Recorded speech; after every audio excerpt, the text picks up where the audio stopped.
La somme théologique de saint Thomas d'Aquin, première partie, question 68, article 2. Y a-t-il des eaux au-dessus du firmament ?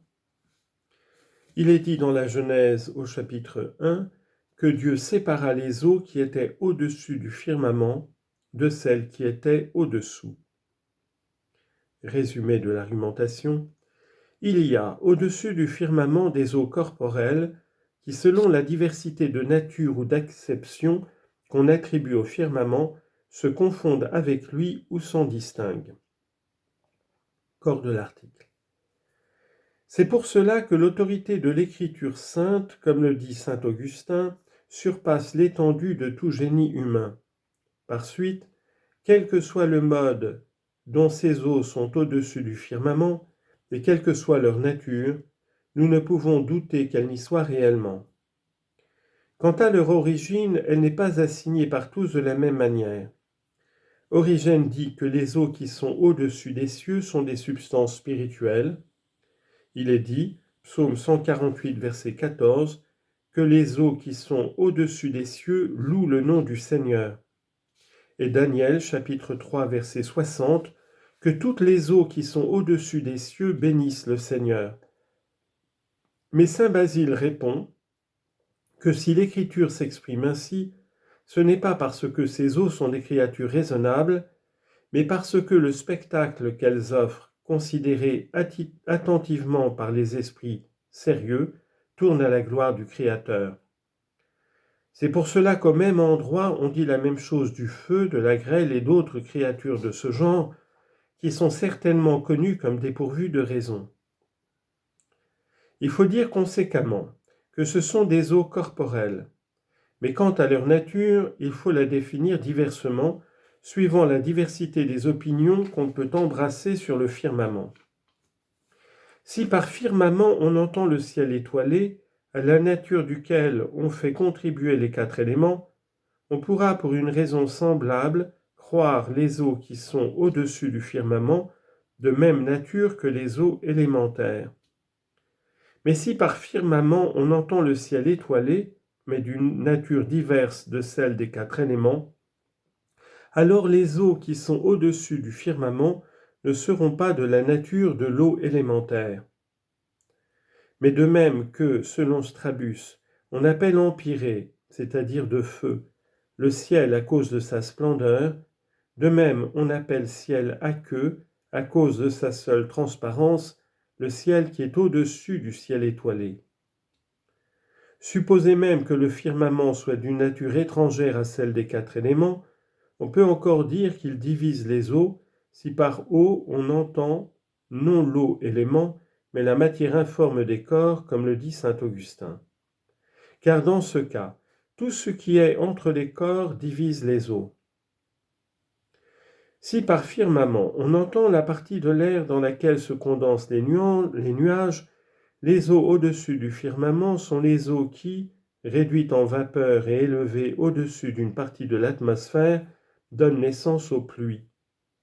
Car dire que les eaux vaporisées s'élèvent au-dessus du ciel étoilé, comme l'ont dit quelques auteurs dont saint Augustin indique le sentiment, c'est soutenir l'impossible, soit à cause de la solidité du ciel, soit à cause de la région intermédiaire du feu qui consumerait ces vapeurs, soit parce que le lieu vers lequel sont portés les corps légers et raréfiés est au-dessous du cercle décrit par la lune, soit encore parce que les sens nous montrent les vapeurs ne s'élevant pas au sommet de certaines montagnes.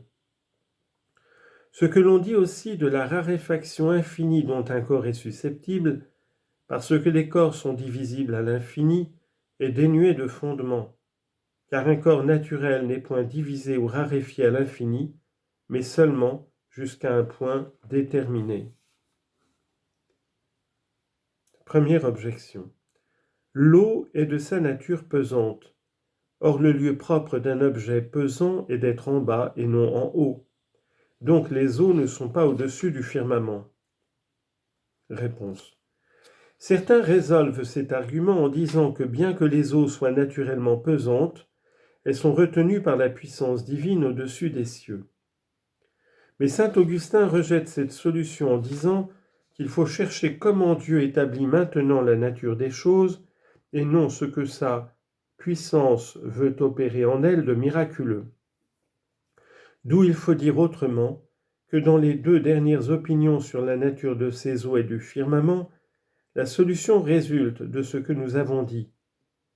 Dans la première opinion, il faut adopter un ordre d'éléments différent de celui qu'Aristote donne, à savoir qu'il y a des eaux denses autour de la terre et autour du ciel des eaux ténues qui sont au ciel, comme les eaux denses sont à la terre.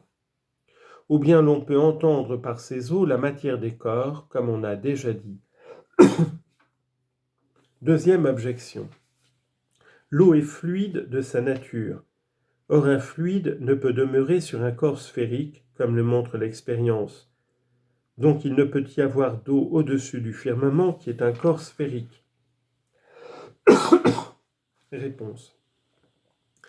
La solution de cet argument résulte également de ce qui a été dit dans les deux dernières opinions. Selon la première, saint Basile répond de deux façons.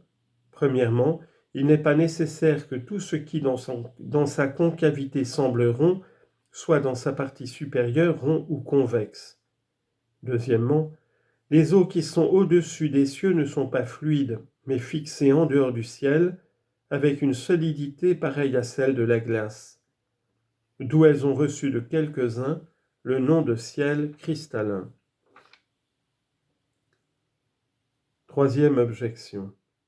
L'eau étant un élément est destinée à la génération d'un corps composé, comme l'imparfait est destiné à donner naissance à ce qui est parfait. Or, la mixion ne peut avoir lieu au-dessus du firmament, mais seulement sur la terre. Donc l'eau serait inutile au-dessus du firmament. Mais rien n'est inutile dans les œuvres de Dieu. Donc il n'y a point d'eau au-dessus du firmament. Réponse. Dans la troisième opinion, les eaux sont élevées en forme de vapeur au-dessus du firmament à cause de l'utilité des pluies. Dans la seconde opinion, les eaux forment au-dessus du firmament tout un ciel diaphane sans étoiles. D'après quelques-uns, ce ciel est le premier mobile qui emporte le ciel entier dans le mouvement diurne, afin d'opérer par ce mouvement diurne une continuité de génération, comme le ciel, dans lequel sont les étoiles, opère par le mouvement zodiacal une alternation de génération et de corruption au moyen du rapprochement et de l'éloignement, et des vertus diverses des étoiles. Dans la première opinion, les eaux sont là, comme le dit saint Basile, pour tempérer la chaleur des corps célestes. Quelques-uns en ont donné pour signe, comme saint Augustin le dit, l'extrême refroidissement de Saturne qu'ils attribuent au voisinage des eaux supérieures.